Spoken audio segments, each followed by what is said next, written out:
Sagesse chapitre 18. Cependant la plus vive lumière brillait pour vos seins. Ils entendaient les cris des Égyptiens sans voir leur visage, et ils se glorifiaient de ne point souffrir comme eux. Et ils vous rendaient grâce de ce que ceux qui les avaient maltraités ne pouvaient plus leur nuire, et ils demandaient comme une faveur qu'il y eût cette différence entre eux et leurs ennemis. Et c'est pourquoi vous leur avez donné une colonne ardente pour les conduire dans une terre inconnue, soleil tempéré d'un voyage rempli de vos bienfaits.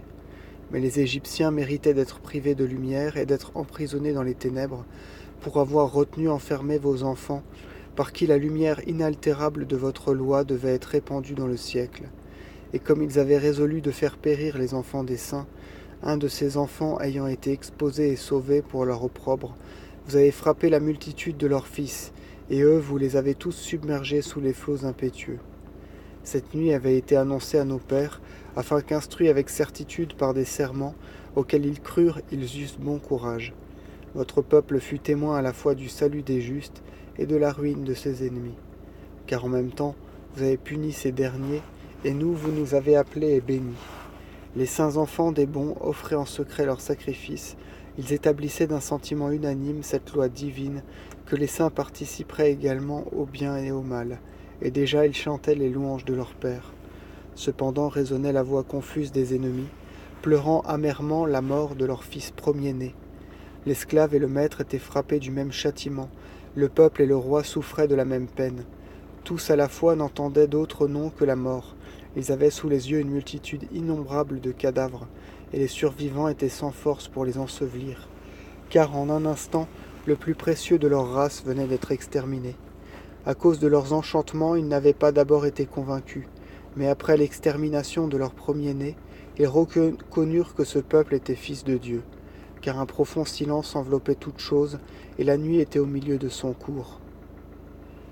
Quand la parole du Tout-Puissant, adversaire sans pitié, jaillit du trône royal des cieux au milieu de cette terre perdue, portant le glaive rapide de votre commandement, sans détour elle s'arrêta, et soudain elle remplit tout de mort, et elle touchait au ciel, et elle marchait sur la terre. Alors les terribles visions des songes les troublent soudain, alors des épouvantements imprévus les arrêtent.